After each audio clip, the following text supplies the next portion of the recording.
Olá, olá, tudo bem? Vamos a mais uma live nesse sábado tão quente. Oi, Maiara. Oi, tudo bem? Mara, Sara. Oi, gente, vocês combinam que os nomes rimam? Tá muito quente, né? Oh, tudo bem, amor. Holly, tudo bom? Renato, olá. Como é que vocês estão? Ah, obrigada, amor. Vocês que são? Luísa, tudo bem? Maiara, ai, que bom, fico muito feliz. Carlinha, oi, querida. Tudo bem com vocês? Vamos combinar nossa live juntas. Vamos sim. Doutora Luísa sabe muito sobre direito médico e também sobre direito de família. Vamos fazer sim. Então vamos começar, né, gente? Eu não gosto de deixar ninguém esperando, então vamos começar. Eu decidi fazer essa live meio de improviso, assim, porque fazia algum tempo que eu não fazia, e a gente não pode perder o costume, né? E também eu falei, vou fazer um assunto curtinho, né? Não precisa ficar muito tempo. Eu queria falar, eu li um artigo essa semana que eu queria falar do que a gente pode esperar das alterações aí do Código Civil no que diz respeito ao direito das sucessões, que, como vocês sabem, é o meu xodó, né? Meu grande xodó. Oi, pessoal que está entrando agora. Então, eu li um artigo do professor Mário Delgado. Para quem não sabe, o professor Mário Delgado é o relator da Subcomissão de Direito das Sucessões, né, que estão atualizando o Código Civil no Senado, e ele contou ali alguma coisa e eu queria comentar com vocês o que a gente pode esperar, né, daqui para frente no direito das sucessões, que é o que mais precisa, né, gente? O que tem lá no Código atualmente mais atrapalha do que ajuda e precisa mudar urgentemente. Doutora Lu, ai, você é linda, amor, que linda. Maria Dias. Bom, vocês não reparem que eu olho aqui porque eu fiz um roteirinho, tá? Porque como foi improvisado, o nosso Código Civil atual, tá? Esse que está em vigor, é de 1916... Não, desculpa, 2002. 2002. E assim, o anterior a esse era de 1916, esse sim, e houve algumas mudanças, apesar do código ter entrado em vigor, o novo código, em 2003, ele não é tão novo assim, porque ele foi redigido nos anos 70. Então ele entrou em vigor apenas em 2003, mas ele foi redigido muito antes. E muitas pessoas acham, né, dizem, que ele já nasceu velho. Ele já nasceu ultrapassado. E, bom, pelo menos o direito das sucessões não mudou praticamente nada de 1916 para 2003. Então, tá mais do que na hora de mudar. E boa tarde, tudo bom, amor? Irma. Então, e ele começou a falar, né? Ele publicou um artigo no Migalhas. Para quem não sabe, o Migalhas é um portal que publica artigos jurídicos de muitos especialistas. E ele estava falando, né? Acho que foi quinta-feira que publicaram um artigo dele. E ele estava falando que uma das coisas que vai mudar com toda certeza é a legítima, a reserva da legítima, né? O percentual da legítima deve diminuir, né? Eles sentem que esse percentual de 50% engessa muito o planejamento sucessório. E não sei o que vocês acham, eu concordo, tá? Quando a legítima entrou no nosso direito, ela entrou para proteger a família. Porque o que acontecia? As pessoas morriam muito mais cedo. Então, os filhos deixavam filhos muitas vezes menores, ou incapazes, ou menores e incapazes, deixavam viúva, né, que muitas vezes era dependente aí do marido. E então eles criaram essa reserva de pelo menos 50% de todo o patrimônio da pessoa, que deveria ser deixado aos herdeiros necessários, que eram, na época, né, os descendentes e os ascendentes. O cônjuge vinha só em terceiro lugar. E não era necessário, a pessoa poderia fazer, né, na época, um testamento, no qual ela não deixava nada para o cônjuge. Isso era possível, tá? Só que depois do Código de 2002, isso foi mudado e o cônjuge, que vinha só em terceiro lugar, ele passou primeiro lugar praticamente, junto com os filhos, junto com descendentes, né? Então, ele se tornou praticamente um protagonista da sucessão. E hoje, como as pessoas têm profissão, a maioria das pessoas tem uma profissão, consegue construir patrimônio próprio, né? E as pessoas também morrem mais tarde, né? É comum uma pessoa viver até os 90 e poucos anos. Então, eles sentem que não é mais necessário essa reserva de 50%. Então, eu acredito que deva diminuir esse percentual. Ainda vai ter legítima, tá, gente? Ainda vai ser necessário deixar uma parte. Eu não tenho a menor ideia de quanto eles vão colocar. Lógico, vai continuar, as famílias precisam ser protegidas, vão continuar sendo protegidas. Porém, eles vão focar mais, eu acho, em herdeiros incapazes, né? Pessoas que têm algum tipo de problema, ou físico ou mental, que impeça de trabalhar e construir o próprio patrimônio. E também nada impede, né, que um pai deixe tudo para os filhos porque quer, né?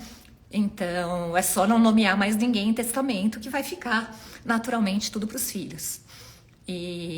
Mas eles sentem realmente que isso está engessando muito o planejamento. E uma das coisas, o tema mais popular de todos, né, que eu vou entrar daqui a pouco, lá na reforma, tem sido o cônjuge ser herdeiro necessário, né? E não sei o que vocês acham disso, se quiserem comentar, fiquem à vontade. Eu sempre fui meio contra, sabe? Deixa eu ver aqui meu... Ai, meu Deus! Meu roteirinho.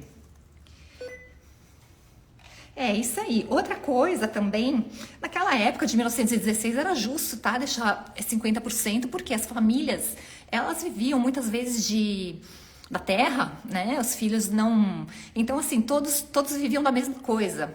Então, você não tinha como hoje que um filho era engenheiro, o outro filho advogado, o outro médico e assim por diante, né? O outro é psicólogo. Então, cada um forma o seu próprio... Por que você foi meio contra? A do cônjuge? Eu acho que engessa muito. Eu sempre defendo a liberdade do autor da herança, afinal de contas, o patrimônio é dele, foi ele que construiu, foi ele que manteve, né? E eu acho que engessa demais. E eu acho bizarro também, no regime da separação total de bens, como vocês sabem, eu sempre falo no meu perfil, se vocês acompanham, vocês sabem, que mesmo no regime de separação total de bens, o cônjuge ainda herda, o que é bizarro, na minha opinião, tá? Porque, assim, se você escolhe um regime de separação total, é porque você não quer que os seus bens se comuniquem nem na vida e nem na morte, né? Então, eu acredito que essa vai ser mais uma mudança.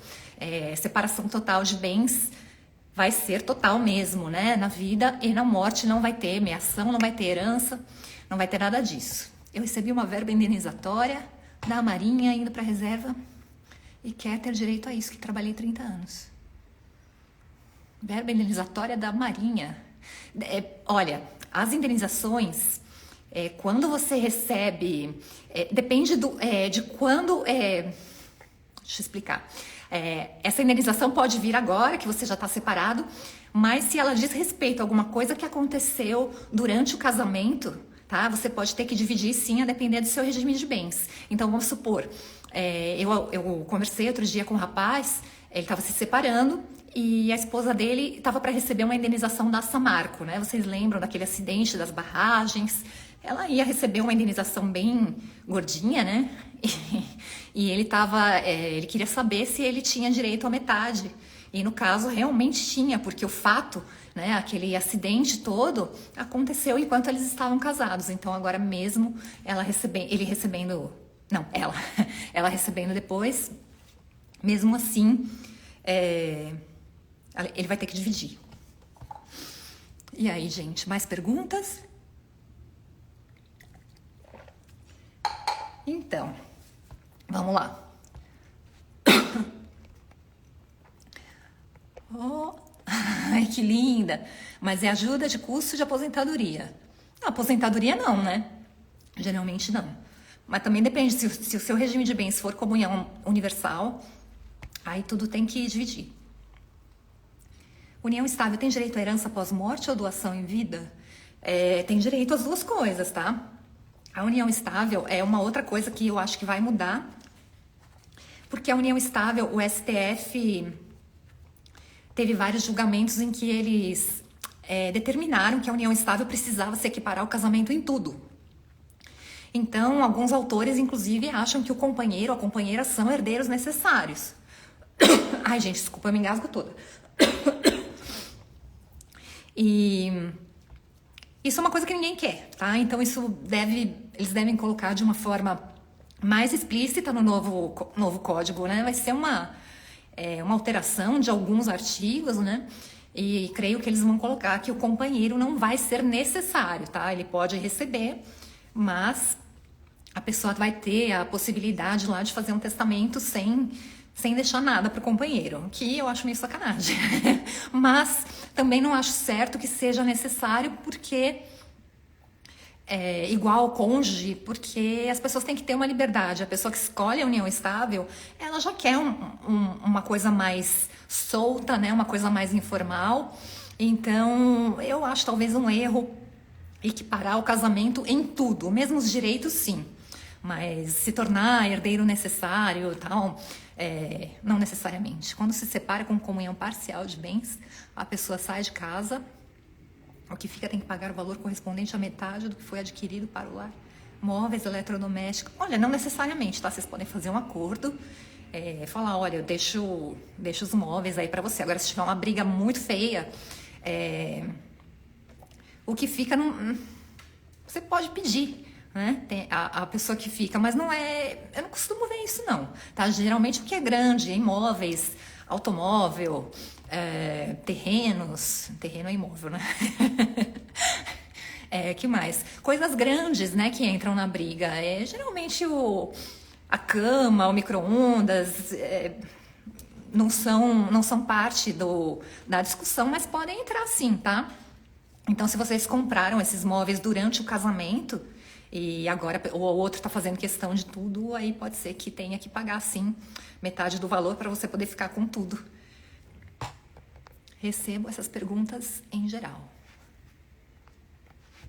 Você, Maiara, contadora? Você recebe essas perguntas também? Ah, que legal. Eu não faço a menor ideia do que faz um contador, gente. Eu tenho um na minha PJ, mas eu sou muito ignorante nisso. Até queria aprender. É isso aí. Então, o que mais, gente? Outra coisa que deve mudar, então, é esse negócio do cônjuge ser herdeiro necessário. Porque o que acontece? No código antigo era beleza, porque não existia divórcio. Então, quem casava necessariamente ia ficar junto para sempre, né? Até morrer. Então, faz sentido deixar uma herança para o cônjuge, porque é aquela pessoa que ficou com você a vida inteira, teve aquela paciência.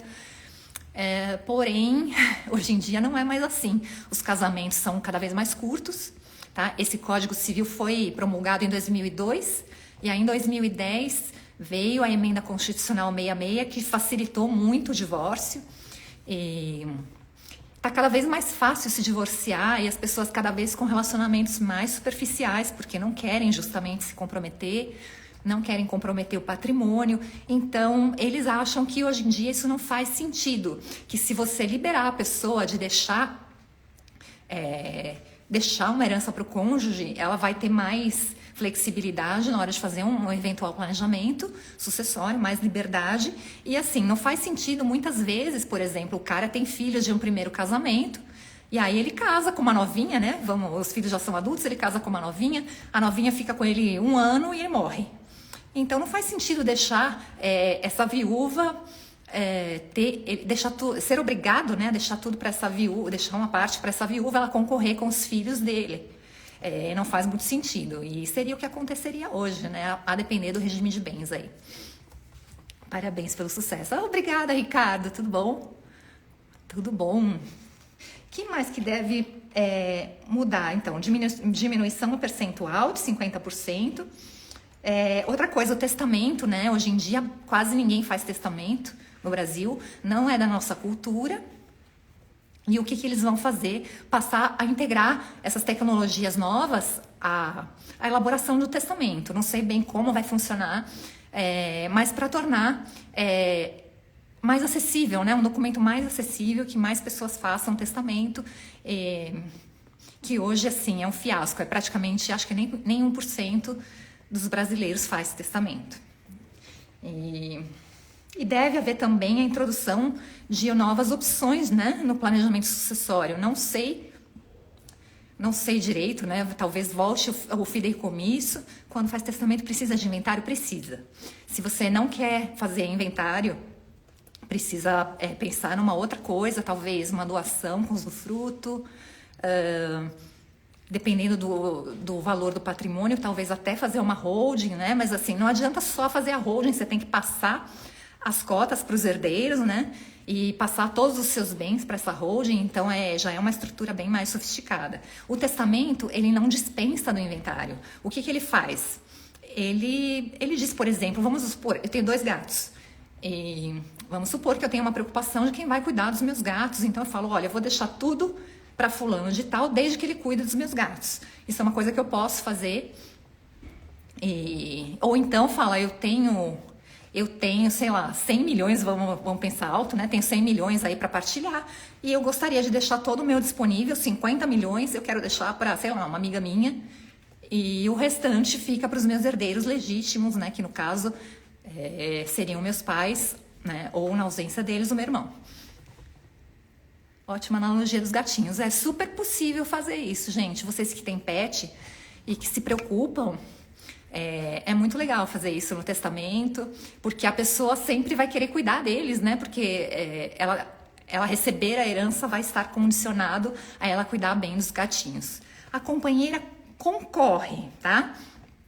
Mas ela bom, no atual momento, né? Ela concorre e ela é considerada. Nem todos concordam que a companheira é uma herdeira necessária, mas alguns autores sim, por causa do STF, né? Que quis equiparar. Eles entenderam que a gente não pode ter na união estável menos direitos do que no casamento, que precisa ser igual. Então, por isso a companheira teria que ser, por analogia, teria que ser herdeira necessária, já que o cônjuge é.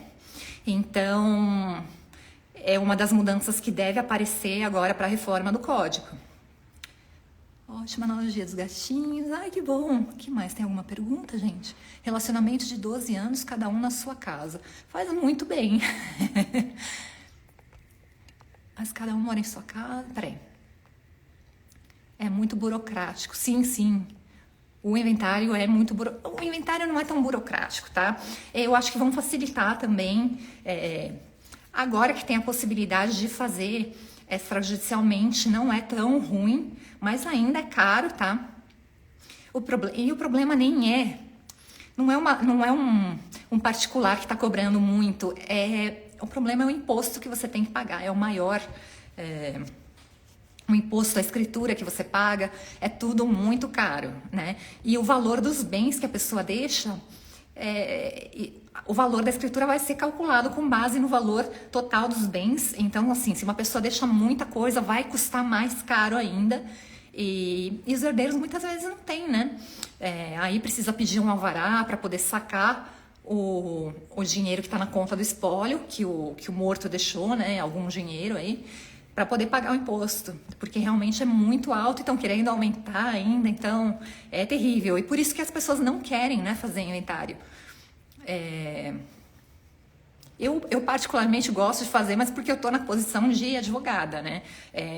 Na posição de herdeiro é muito chato mesmo, e devia ter uma dispensa, ou simplificar mais ainda, né? Mais do que já está, baratear um pouco. Aqui em São Paulo, no ano passado, final do ano passado, foi aprovada, né, uma redução do ITCMD, para 1%, eu acho que é 4%, é uma alíquota fixa. E na doação ia ser mais baixo ainda, acho que 0,5%. Foi aprovado por causa da pandemia, estava morrendo muita gente, né? As pessoas não conseguiam fazer os inventários por causa do imposto. Então foi aprovado, mas foi vetado, não foi adiante, gente. Infelizmente, os políticos têm muito apego aos impostos. E como fica essa partilha hoje? Cada um mora em sua casa. Com a morte da minha mãe, vou receber uma pensão da aeronáutica. Se ainda estiver com ele, comprar uma casa para mim, ele tem direito. Se estiver com ele... Não. Peraí. Se a sua mãe morrer, você vai receber uma pensão e essa pensão vai ser a título gratuito para você, então você não tem que dividir, se for comunhão parcial, tá? Aí não precisa não, aí o dinheiro é seu, porém se você aplicar esse dinheiro, tá, e ele vier a render juros, você vai ter ele teria direito, tá, a metade dos rendimentos que esse dinheiro vai ter na aplicação. Aí você não fala nada pra ele, né, quem sabe ele não pede. Nem todo mundo sabe disso, né, na comunhão parcial. Quando há uma casa que não houve inventário, mas que há de eterno, sempre foi da mesma pessoa. Quando há uma casa que não houve inventário, mas que sempre foi dela, tá? E aí essa pessoa morre, é isso? Vai ficar para os herdeiros dela, né? Aí na proporção que couber a cada um. A pessoa morreu, ficaram 2 filhas, casa alugada. As 2 têm direito e conseguem o capião familiar? Não. A casa é alugada. Peraí, tá alugada para elas ou tá alugada para terceiros? Tá? E o capião familiar não rola em imóvel de ascendente, tá? Se a pessoa morreu, o que acontece? O capião familiar pode ocorrer, não é a familiar, inclusive, tá? A usucapião familiar é conhecida também como conjugal, então seria só se o meu cônjuge foi embora de casa e me deixou sozinha na casa e não voltou, não impôs nenhuma, não pediu de volta, não cobrou aluguel, não fez nada, e aí depois de 2 anos, então eu tenho direito ao usucapião familiar, mas é apenas com cônjuge. Então, entre 2 herdeiros, tá? Se um ficar com exclusividade no imóvel que é das 2 e a outra não falar nada e a pessoa fica lá 10 anos, né? Pode sim conseguir a usucapião, mas demora um pouco, tá? Ah, que lindos! Tem estados que o TCMD é muito favorável. Sim, realmente tem. E outros também que não, né? Que são piores que aqui em São Paulo até. Tem estados que chega a 8%, né? E eu acho bem caro. Sou casado no regime de separação de bens. Tenho 2 filhos anteriores a este casamento. Minha esposa tem outros 2 filhos. Se eu falecer, herdam minha esposa e meus 2 filhos.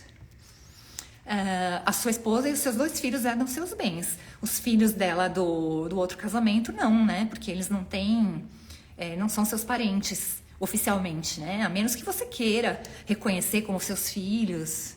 Eu não vou nem falar nisso, porque sempre dá problema. Boa tarde. Eu recebi uma pensão do ex-marido, ele faleceu. Mas tem união estável, eu consigo receber também. Ele tinha união estável?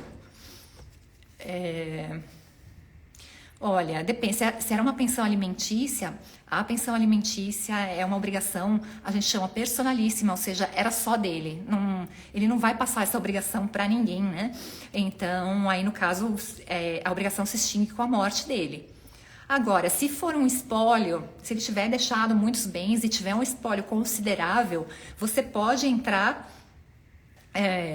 se você tem filhos com ele, né, e eles recebiam essa pensão também, você pode entrar no inventário dele e pedir pensão para o espólio, né, para eles continuarem pagando. Mas geralmente, não, geralmente a obrigação morre com a pessoa. Boa tarde, eu recebi... Ah, não, essa aqui, né?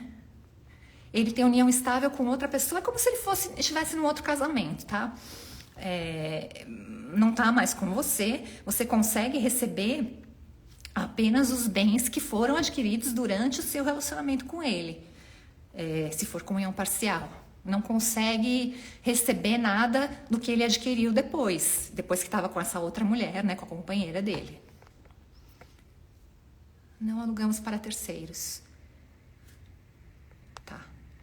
Não, se não alugou para terceiros, se uma das 2 está na casa ou se as 2 estão na casa, se as 2 estão e a casa é delas, elas herdaram, não vai acontecer nada porque estão as 2. Se uma estiver apenas, né, se estiver usando com exclusividade, eu aconselho muito a outra a cobrar um aluguel sobre a parte dela, porque senão pode dar em usucapião. Mesmo que eu continue com a relação, cada um em sua casa, sem nenhum tipo de casamento, se investir esse dinheiro, acabando o relacionamento, tem de dividir? Olha, isso depende. Se seu relacionamento configurar uma união estável, tá? Não é obrigatório morar junto para configurar a união estável, mas é mais difícil, tá? Então, se você ficar namorando apenas, vocês ficarem apenas namorando cada um na sua casa, vocês se encontram, saem, mas não estão com essa ideia de formar família, aí você não precisa dividir nada, tá? Namoro não produz efeitos jurídicos e não significa que você vai ter que dividir nada, porém, se configurar a união estável, se um apresentar o outro como meu companheiro, meu marido, alguma coisa assim, minha mulher, se começar a ter esses requisitos da união estável, aí você pode ter que dividir sim, tá? Mas eu era dependente dele. Ah, tá, você era dependente do cara que pagava a pensão? Se você era dependente dele, você pode... desculpa de subir. Você pode pedir no inventário, eu acho. Ah, sim. Se você era dependente dele, tem que ver o que ele deixou, né? Se esse espólio tiver condições aí de pagar uma pensão. E a pensão por morte, se você era dependente, você consegue sim. Tá? Você precisa comprovar que era dependente, né? Apesar de não estarem mais juntos. E aí você consegue receber sim. Boa tarde, amor. Tudo bom? A senhora aconselha a fazer a doação de imóveis aos filhos em vida? Olha, depende, que eu sei, a resposta clássica do advogado, né? Depende dos filhos, tá? A vantagem seria que os filhos não vão precisar fazer inventário, mas em qualquer caso, se for fazer a doação, eu aconselho a fazer com reserva de usufruto para si, que é para os filhos não te colocarem para fora de casa, né? Da sua casa, que infelizmente acontece. E tem uma coisa, tá? Se você passa para o nome dos seus filhos, você não vai poder vender mais, tá? Mesmo que você tenha usufruto, você vai precisar que os seus filhos concordem com essa venda, tá? Porque eles que são os proprietários. Então, assim, depende da família. Se a família tiver um bom relacionamento, poucas brigas, aí você pode fazer isso. Reserva usufruto sempre, mesmo que nunca tenha brigado, porque as brigas podem acontecer. Ou o filho pode arrumar um cônjuge aí não tão legal e pode ser influenciado, isso pode acontecer sim, tá? Mas pode fazer, não tem problema, desde que você tenha em mente, ok, eu não vou mesmo vender, eu já tenho uma certa idade, então eu vou passar para o nome dos meus filhos, eu fico com usufruto até eu morrer, tá? Em usufruto vitalício e vai embora, pode fazer sim. Você advoga nessas questões ainda? Hã? Como assim? Não entendi. Oi, doutora. Oi, tudo bom? Imagina, amor, de nada. Qual regime aconselha? É difícil responder isso.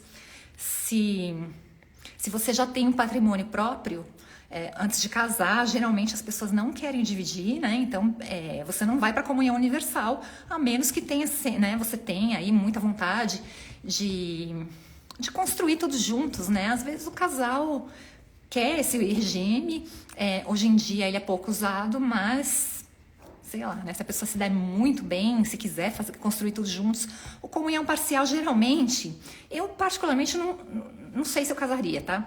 Você pode também criar um regime de vocês, tá? Que combine com vocês dois e vocês fazem um pacto antinupcial escolhendo. Então, por exemplo, eu quero que a minha relação seja regida pela comunhão parcial, mas eu não quero dividir os frutos das minhas coisas. Por exemplo, eu tenho 2 apartamentos alugados e eu não quero dividir o aluguel que eu receber durante o casamento. Então, você pode fazer extensivo aos frutos, não vou dividir nada. Então, por exemplo, a indenização aí da Samarco, ela poderia ter colocado, claro que é difícil adivinhar, né? Mas eles poderiam ter colocado no pacto que em caso de indenizações aí não seria dividido, que seria de cada um. Então, vocês podem inventar um regime próprio, tá? Desde que não contrarie nenhuma lei de ordem pública, tá? Agora, questões patrimoniais, geralmente vocês podem praticamente tudo. Você atende clientes com as questões que aborda? Sim, com certeza. Consigo ser sua cliente, indicar clientes? Claro! Nossa, vou adorar. Vou adorar. Oi, Thaisa, Rose, né? Então, gente, e o que a gente estava falando, eu nem sei se eu passei tudo já para vocês, mas são coisas que a gente pode esperar. Não sei se o fideicomisso deve voltar. O fideicomisso é um outro instrumento de planejamento sucessório que nesse código atual ele ficou meio tímido, sabe? Meio esquecidinho. Então, porque o que que é? Por exemplo, vamos supor que eu tenho uma filha e eu quero deixar para minha neta, só que a minha neta não foi concebida ainda, né?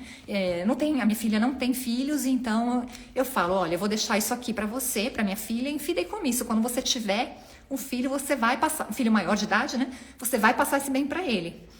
E isso acabou ficando meio de lado, né? Hoje em dia só pode o fideicomisso se for para criança não concebida ainda, ou não nascida, né? E era um instituto muito interessante para você falar, olha, eu quero que fique com fulano, mas depois dele eu quero Beltrano, né? Então você pode falar, podia, né? Agora eles tiraram um pouco e eu acredito que vai voltar. Sempre nos apresentamos como marido e mulher, não nos consideramos namorados. Temos uma personalidade complicada para viver embaixo do mesmo teto. Opa! Bom saber dessa informação. Muito bem, de nada, amor. Não, se vocês se apresentam como marido e mulher, eu acho mais seguro. Às vezes a pessoa fala, eu não vou registrar a união estável porque eu tenho esperança aí de ficar só no namoro, né? Que nunca configure. Mas se você está numa união estável, às vezes é melhor você fazer uma escritura, registrar e escolher um regime de separação de bens, né? Pelo menos aí você sabe até onde vai, ou se você não escolher, o Estado escolhe para você e vai escolher comunhão parcial. Então aí tudo que você adquirir durante o relacionamento vai ter que dividir. Oi, Cris, tudo bom?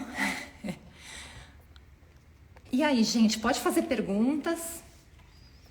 Eu falei já do cônjuge, né? Falei das famílias reconstituídas. E também acredito, uma outra coisa que pode mudar são os casos de deserdação e indignidade, né? Para tirar uma pessoa, um herdeiro legítimo da sucessão, tem que ter motivos muito sérios. E os motivos que tem no código tem que estar lá no artigo, tem que ser um daqueles, e são pouquinhos. Então eu acredito que eles devam ampliar um pouquinho esses motivos, para incluir, eu acho, inclusive, a falta de afeto. Porque existem filhos que não têm nenhuma ligação de afeto, né, com o genitor ou genitora, mas aparecem para pegar a herança. E eu acredito que deveria ser possível fazer um testamento nesses casos, falar, olha, meu filho não vem me ver, e o vice-versa, né, também. O filho também pode excluir um pai que não cumpriu suas obrigações, não pagou pensão. Vou te mandar mensagem no inbox. Pode mandar sim. Pode transferir a herança em vida diretamente para os netos? Com usufruto. Olha, pode, desde que você não transmita tudo, se você tem filhos vivos, tá? Se você só tiver os netos, beleza. Agora, se você tiver seu filho ainda for vivo, 50% você tem que deixar para o seu filho. Agora você pode deixar o disponível direto para os netos, sem problemas.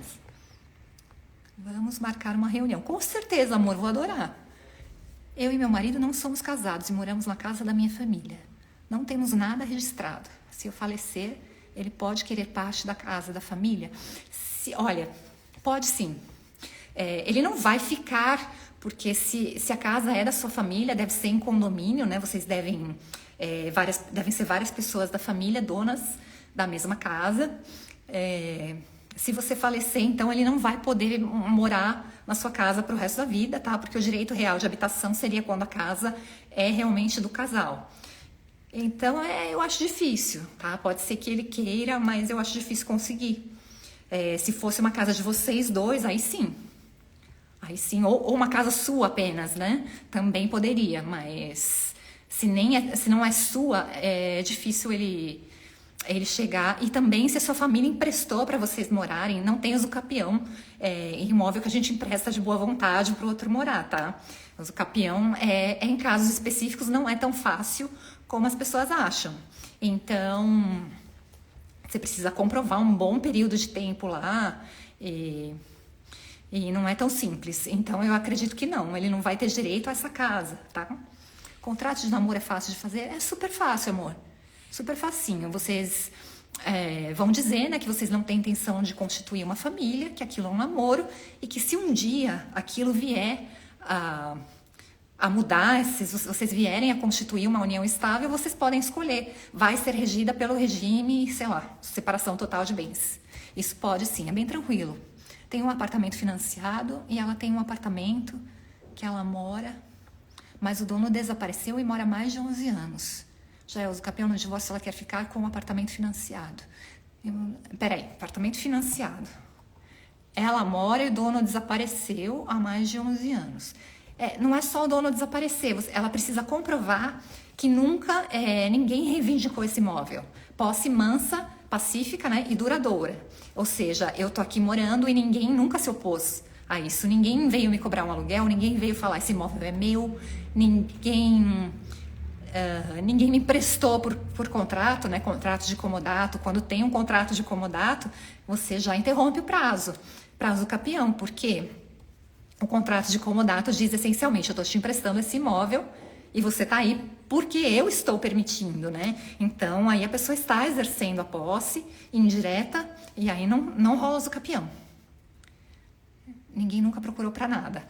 Então pode ser. Se nunca ninguém cobrou nada, ela está pagando IPTU, ela fez reformas, né, nessa casa, ela cuida, ela mora lá como se dona fosse. Ela pode tentar sim. Aí tem que juntar esses documentos, tá? Comprovantes de pagamento, de tudo, né? Mostrar. Isso pode ser feito extrajudicialmente também, direto no cartório, se não houver nenhuma oposição, tá? Se não houver briga, né? Litígio. Obrigada pela informação. Estou me preparando porque minha mãe já está em uma idade avançada e eu tenho um filho de 17. Então eu fico preocupada. Tá certo, amor, tá certíssima. Sim, paga todas as taxas. Se ela paga tudo, então ela pode ter uma boa chance. Ninguém nunca pediu o imóvel, né? O cara sumiu. Pode entrar sim. Tem uma modalidade de uso capião que são 10 anos. Aí precisa ver se o imóvel se enquadrar nessas hipóteses, ela pode pedir já. Ou então esperar fazer 15 anos, né? Mas assim, eu já pediria porque, enfim, aí já resolve, né? É isso aí, gente. Adoro conversar com vocês. Sempre muito fofos, sempre muito queridos. Eu que agradeço. Um Feliz Natal para vocês, se a gente não conversar de novo, né, antes disso. Eu espero que vocês estejam lá no meu perfil para eu desejar um bom Natal para vocês amanhã. E é isso aí, gente. Que vocês tenham um domingo muito legal, um Natal muito tranquilo. E com muito amor. Tchau, amor. Até amanhã. Bom, eu vou continuar no perfil agora, então quem quiser pode ir pra lá que a gente continua batendo papo. Beijos. Nunca sei como desliga aqui.